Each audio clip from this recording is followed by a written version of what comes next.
Welcome to Sewover50 Daily Podcast on Sew Organised Style. It's Thursday. Today, let's give a warm welcome to the official Sewover50 blog writer, Susan Young from Susan Young Sewing.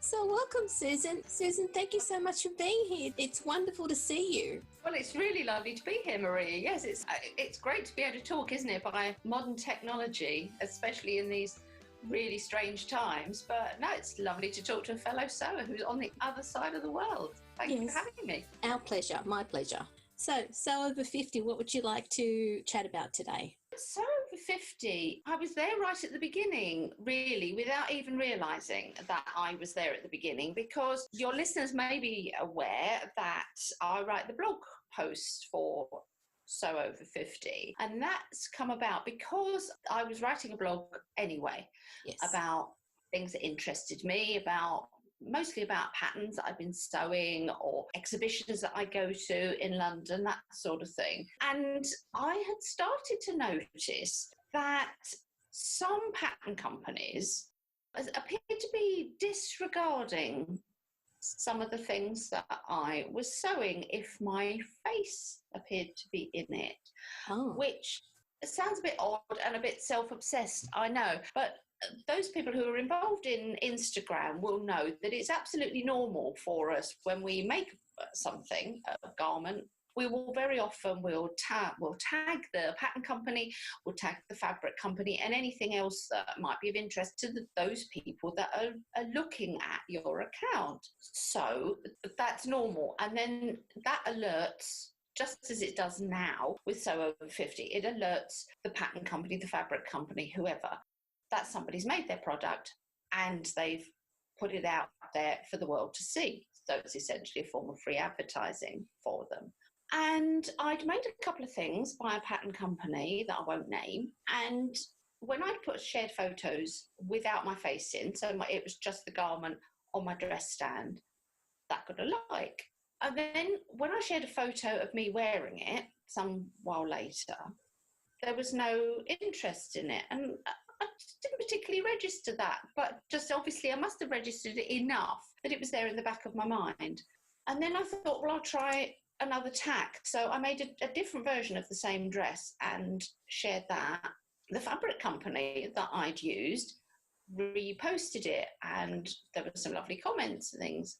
But I noticed that the pattern company still hadn't acknowledged it. So that prompted me to think, well, is there something else at play here? Is there something where if the person sharing an image doesn't fit the company image that they want to project in some way, are they shutting out that part of their market?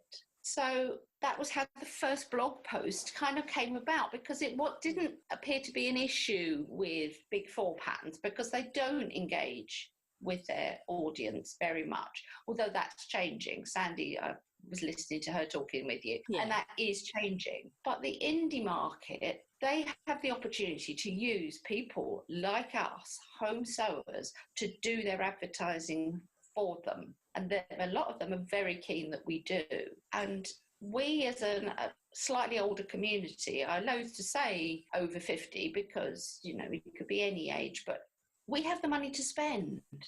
We have the money we want to spend on products, good quality products, patterns, fabric, haberdashery, whatever it might be, sewing equipment. We have that money to spend. And it just struck me that it was a missed opportunity to start shutting out part of the sewing community based on purely, it feels like, on our age and a perception of what that age could be like. So I wrote the blog, stuck it out there, didn't expect very much response because I didn't at that time have a huge number of followers, but it really provoked a lot of interest.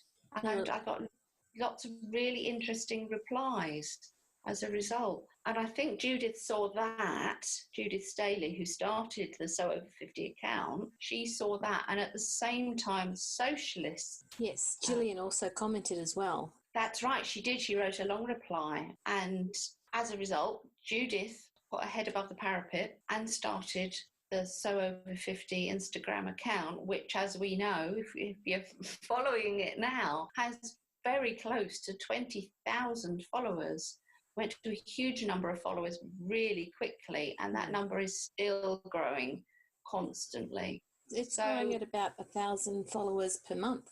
Yeah, it's just extraordinary. It's just extraordinary. So because of that first blog where I talked about the difference between the big four and indie patterns and just touched on the subject of being ignored, that prompted me to write the next blog post about 2.5, 3 weeks later, which was just after Judith had started the account. So Sewover50 was a thing then. And again, that provoked a massive number of responses from other people, women. I don't think there was any responses from men, but from women saying, well, I'd noticed something, but I thought it was just me, my imagination. So clearly it is a thing. So there was a need for it. And the whole community has just grown exponentially by then. I mean, part of what I was thinking about was that when it comes to ready-to-wear clothes, it's quite rigid. It's always been quite rigid about the sizing, the styling, the customers that each brand is aiming for. And I felt that it was important that home sewing, home dressmaking, shouldn't end up being in those categories that ready-to-wear clothing is. Maybe not as bad as it used to be, but it used to be that some ages shopped in one shop and then other ages shopped in another shop, and the styling didn't really cross over. It's perhaps not as bad as it used to be now, but I felt it was really important that home dressmaking didn't fall into that. We have the opportunity, part of why we do it is because we love to make our own clothes. We want them to fit, we want them to be stylish, we want them to be current, as well as enjoying the process of making them. Even to show people who it is that you are. So exactly. It doesn't have to be fashionable in quotes, it can be what you're comfortable wearing. Exactly. So that was why I felt so strongly that I didn't want home dressmaking to be pigeonholed in the same way that ready-to-wear clothing can be. So that was really important, and that we should try and stop that right at the beginning, because home dressmaking has become such a huge thing now. Thankfully, it's great. Having gone through a real doldrums period for quite a few years where it was really difficult to get nice fabrics and the patterns are all dull and everything, I think it's great that it's become this thing that it has now. There had been a time where you couldn't get the fabric that you wanted to be able to make something that you'd seen that was in fashion or that you wanted to wear, but you couldn't afford it, or it wasn't in a style that suited you. So if you went to the pattern books, you would never be able to find that style. And no, that's right. At the time, there wasn't the proliferation of really helpful blog posts, YouTube videos that would show you how to adjust those basic patterns to get the look that you wanted, whereas now we've got that. We're in a really good time now. Absolutely. There's a huge resource out there. There's a lot of younger people who were never taught how to sew at school because the curriculum changed. I don't know if it's the same in Australia, but it certainly is here in the UK. So there's a whole bunch of people that don't have that background of sewing. And then there's the people of our age group who might have sewn, but then stopped. They were raising family, they had a career, and now they're returning to it and rediscovering the joy of it. Plus, engaged with technology, they can find us on Instagram. And how great is that? Because there's a whole community of people out there wanting to chat, wanting to support one another, and just enjoy the whole process. And as your account shows, it's not hundreds of people, it's thousands of people. That's right. And they're all over the world. That's what I absolutely love about being involved in this account. I don't do the account on a day-to-day basis. That is Judith and Sandy. Yes. They do the shade work, and absolute hands up to them. They're fantastic. And now they're bringing in a new support team, a few people supporting them as well. So I'm not going to claim any kind of day-to-day involvement like that, other than just giving them a big round of applause. Oh, yes. Every now and again. the work that goes into it, and being able to chat with people like you on the other side of the world in either direction. So there's lots of ladies in the States, there's people in Europe, there's the Far East, there's Australia, and just having real conversations with people. And it's not just English speaking as well, because you can do the translate now on Instagram. You can see what everyone's talking about, and we're really well networked. I don't think that the companies actually understand that, but I think with Sewover50, it's becoming more obvious now. Definitely. Because I live quite near London, and a number of the pattern companies are, the indie pattern companies, are sort of London-based. I do get to chat with some of them. Yeah, I kind of get around. I put myself out there. That's wonderful, though.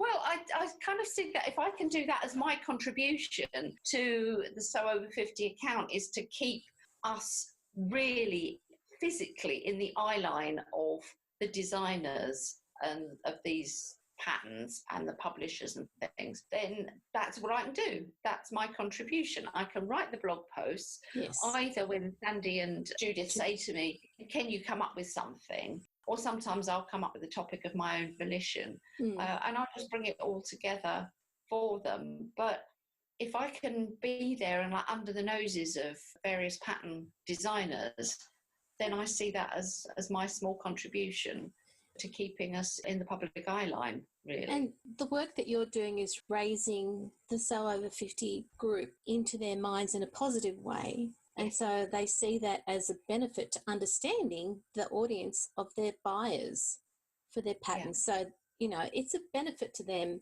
And it was really lovely to see how when Amy was the editor for, Love Sewing Magazine.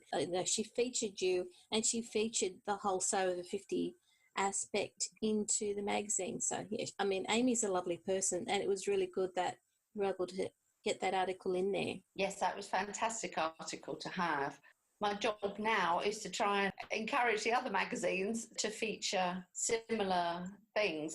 It was a really big day when Love Sewing had an older model on the cover. Yeah. Because they'd found one, to be able to use. So normally the older models, if they find them at all, they feature just on the inside, but to have her on the cover was fantastic. That, there was much jubilation that day.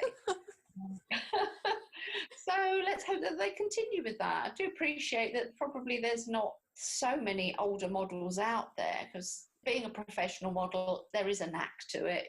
When we did it that day, we all felt really self-conscious and a bit awkward. Modelling, like any job, there's a knack to it. You're not just standing in front of the camera, you're there to present the thing that you're there to model. So there can't be that many of them, but let's hope it continues. But I can imagine that day you had people there who were doing hair, who were doing makeup, and you must have really felt quite pampered. It was lovely. It was really lovely. But I did feel a bit sorry for them, actually, because once the whole group of us were together, it must have been like herding cats. Because we were all so happy to see one another, because we all come from different places in the UK, and we'd all come together for that shoot. And a lot of us had never met one another in real life. I'd met a couple of the group, but several had not met any of us. So it was kind of speed dating for dressmakers, a bit like any kind of... I always think that going to meetups is like speed dating for dressmakers. But it's great because you always have one thing in common to start with, don't you? You do. And then from there, you start to chat, and that's how friendships are made. Yep. I have some lovely friendships now I didn't have 3, 4, 5 years ago as a result of meeting people at meetups. That's right. Which is brilliant, isn't it? Yeah, I think that's the special part of being part of the sewing community, is that because you've already connected on social media, you can connect in real life. Yes, fantastic. Yeah. Love it. Susan is a great advocate for the Sewover50 team. You'll hear more from Susan Young next Sewover50 Thursday too. Until next time, stay safe, listeners.